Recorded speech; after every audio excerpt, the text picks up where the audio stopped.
Hey YouTube, what's going on? It's your boy Rob.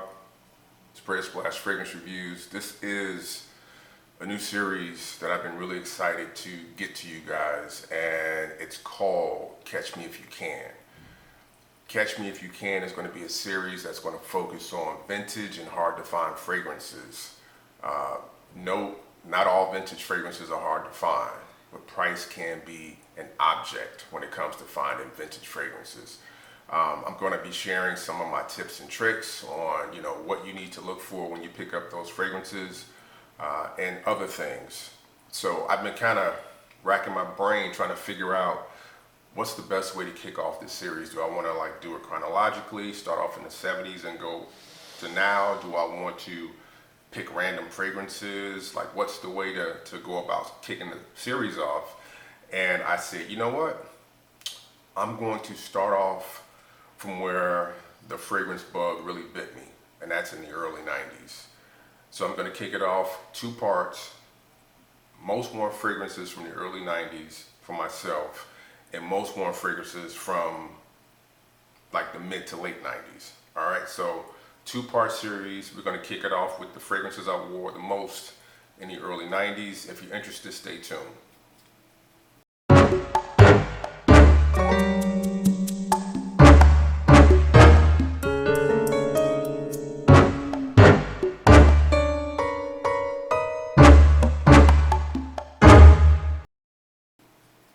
So I'm wearing the hieroglyphics t-shirt, kind of as an ode to that time.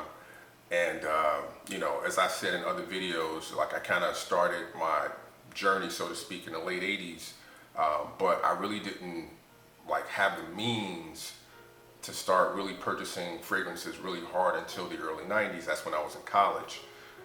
So that's when the bug really bit me, and I started buying tons of fragrances. Tons for that time for me was I had 15 to 16 at any point was tops, but I usually had a range from around 12 to 15 fragrances.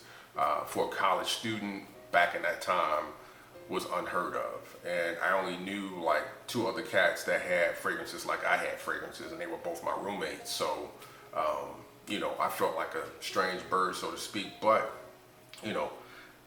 I just went with what I liked. I always tried to be a little bit different. Of course, I had the crowd-pleasing fragrances, but I also had the fragrances that were unique, and some of those fragrances now are legendary or even cult, status type fragrances. So let's get into it. Honorable mention is a fragrance that I don't have in my collection currently, but I thought it was important to mention it, and it's a release from YSL. It's called Jazz. I didn't check to see when this fragrance was released. I think probably 89, 90. I'm gonna put a picture on the screen so you can see what the original presentation looked like. What I remember about Jazz is that it kind of had a slightly powdery, maybe cardamom, maybe sage. It was really sexy. It was a really, it was a fragrance that garnered compliments, and I always felt amazing when I wore it. I want to say back then, I want to say a 3.4 was probably about 45 bucks, somewhere around there. That was kind of standard pricing during that time, retail. So honorable mention to kick it off, Jazz by YSL. All right, first fragrance is a fragrance that I actually featured in a video a little while ago in a series I just kicked off called Landmarks, and that fragrance is from the house of Calvin Klein. It's Obsession, and I think it was an 86 release. Okay, so Calvin Klein Obsession, in my humble opinion, was the Dior Homme or Dior Homme Intense of its day. It took men's fragrances out of the aromatic, green, spicy, musky box and kind of brought the sweetness in front and center. And it really, I think it took a while for the mainstream to kind of embrace the fragrance, but people eventually got into it, and Obsession was a phenomenon at that time. You can go and do your research and see all of the ads and the push that it had behind it and how it really affected a lot of, different aspects of advertising, marketing, etc. But this was a huge fragrance, sweet, cinnamon, a little bit of clove, warm, a nice amber, and got a lot of compliments. The women loved it, and I tended to wear this fragrance more or less in the cooler months, and it worked. You didn't need to put a lot on, like it's a lot weaker now, but back then this was like a 2-3 spray, maybe 4 max fragrance. You didn't need to put more than that on in regard to sprays because you would choke people out. It's not like that anymore, but it was a great fragrance, and it's one of the fragrances I wore the most in the early 90s from the house of Calvin Klein, Obsession. Second on the list is a fragrance that I wore strictly for myself. It never got me any compliments, but I always felt amazing when I wore it. All right, it's a 1987 release, and this fragrance has gained cult status from Alain Delon, who was an actor. The fragrance is Iquitos. This is a fragrance that it's been long gone, no longer made, and if you find it, you're gonna pay through the nose. I'm thinking now it's probably around $300, somewhere around there, to pick this fragrance up. I've got this bottle, I've got like 2 splash bottles, and I've got an aftershave of it, but hard to find. And it was rare for its time. I mean, it was a total like floral heavy type fragrance, but it had a lot of oomph to it. Okay, so what this fragrance for me was, it was primarily like, it was a floral rose that had aldehydes, it had pine, it had oak moss, it had civet, it had all of these factors that kind of gave it like body and legs, but was not overpowering. And it was actually, it always felt kind of light, but it felt really, really classy. And you know, this is not something you were going to smell on other guys at that time. I always felt like I was one of a kind when I wore this fragrance, because nobody was rocking anything similar to this. Like the only other fragrance that I can think of now that I wasn't aware of back then that was like heavy floral like this was Incense by Givenchy, and I didn't even know that fragrance had been created. I didn't get up on that fragrance until the 2000s. So, you know, this was one of a kind. It's a great fragrance. It's legendary cult status now, really hard to find, but one of the fragrances that I wore a whole lot in the early 90s. Iquitos by Alain Delon. 1990 release from the house of Nino Cerruti is the fragrance 1881. Man, I really love this fragrance. I wore this fragrance a whole lot. I went through about 2 bottles of this fragrance in the early 1990s. It's really fresh, uplifting, herbaceous, green. I mean, it's Lang Lang in the opening. Then it's got pine, it's got oak moss, it's got vetiver, it's got the classic stylings of back in the day. If you smell it right now, some might think it's a little old-fashioned, but I don't really think so. I just think it's a classic men's fragrance, but a fragrance that I really loved and wore a whole lot back in the day. Wore kind of light. I would have to refresh, which really wasn't a big deal back in the day, because I would just simply, I'm going from dorm to class, back to the dorm, you know, so I could always refresh in between, and I loved it. So here you go. One of the fragrances I wore a whole lot back in the day, early 90s, Nino Cerruti, 1881. Another fragrance that I wore a whole lot in the early 90s, it's an 88 release. It's from the house of Aramis. This is New West.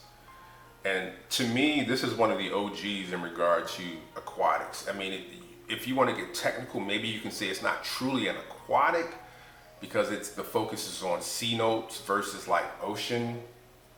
I think you're splitting hairs. It's different. If you read like the write-up for this fragrance and what the intent was, they were actually trying to emulate like a muggy day in warm weather out west. And I feel like they really executed that well. This fragrance has got like sea notes, it's got aldehydes, it's got this weird thing of, it's got like mint, it's got geranium, and it's got pine. And all of those notes together kind of give it this like a mixture of like being by a body of water, muggy weather, and aromatic. It's those 3. And it's a really well done fragrance. The first time I smelled it, I was in Marshall Fields, and I remember going to the counter and seeing this bottle and thinking like, this is a cool bottle. I mean, it's like unique. It wasn't anything like this on the fragrance counter back in the day like this. I picked it up, smelled it, and was like, wow. And like I bought it immediately. I think maybe the price was $40 for a 3.4 back in the day.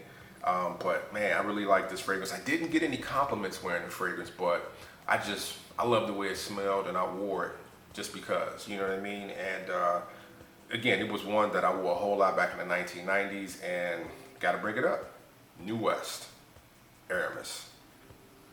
From the House of Chanel, extremely classy fragrance, 1990 release. This is Egoiste, all right? This fragrance for me was a strong like. It was never a love, but whenever I wore it, I felt amazing. So, you know, imagine that. Something about the way this fragrance is constructed, I always felt like it needed like one more tweak to be perfect. That was just my personal opinion, because the fragrance has got this, it's got this balance of like sandalwood and rosewood.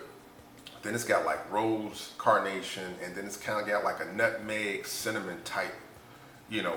And it's like something about that sandalwood, rosewood with the nutmeg and that, you know, the floral in that. It just always felt like it needed like one more thing to me to make it like perfect. But it just wore so well. You felt so classy wearing it. I felt so good wearing the fragrance that I want to say I probably had like, I think I've had 3 bottles total, including this bottle, in my life. You know what I'm saying? And in college, man, I wore this one quite often. It was really when I was dressed up a lot of times. And price-wise, I think retail this is like 95 bucks. If you try to get a vintage bottle, they've got this version, and then they've got like a concentrate, and those can be upwards from like 200 to 300 bucks. Depending on if it's a 1.7 or 3.4. So it can get pricey, but I think it would be cool just to get the current version.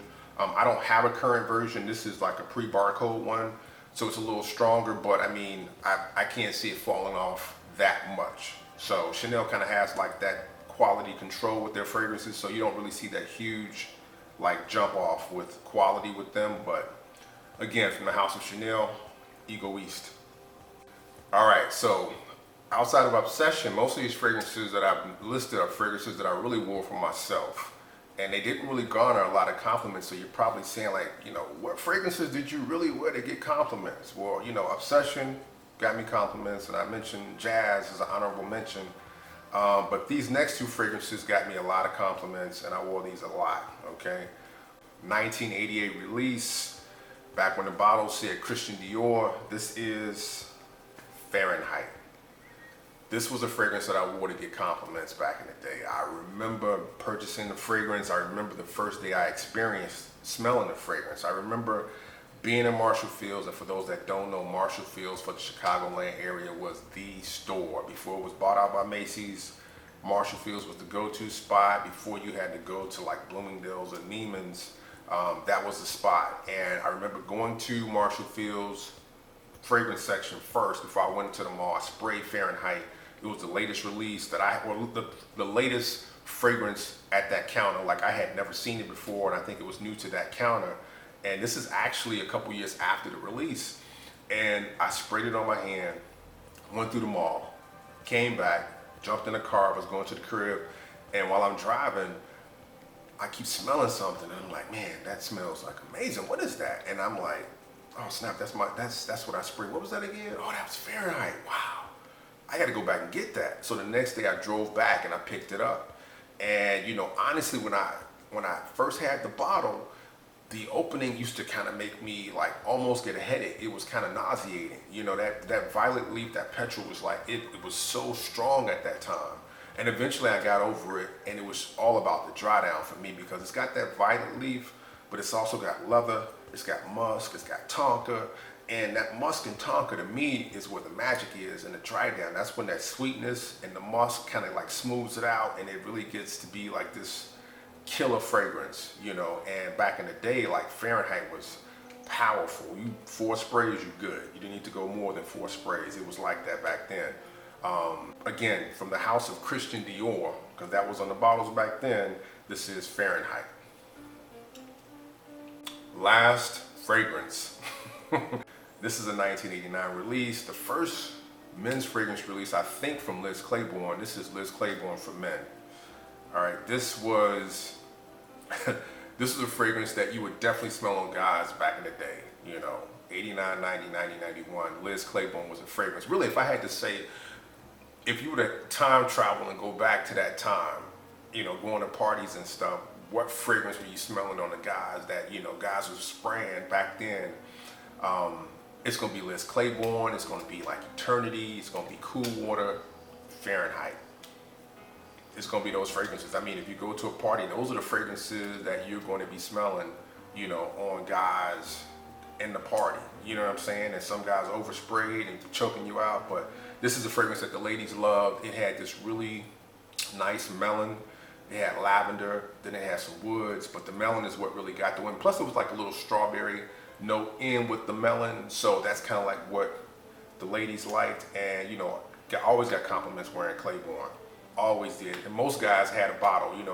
It's always going to be the first guys get it, rocking it. Wow, what's that? What's that? What's that? And then, the girls are like swooning over the fragrance, and then other guys are trying to copy, and they start getting the fragrance. So Liz Claiborne For Men was one of those fragrances back in the day.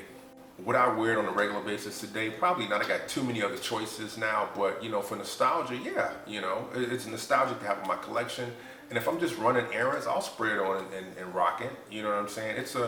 It's a solid fragrance, and for back in that time, it was a fragrance that I wore a lot, and it got me a lot of compliments. All right, so last one, Claiborne For Men. Guys, I thank you so much for checking out the video. Stay tuned for part 2, which is going to be fragrance. My most worn fragrances from the mid to late 90s.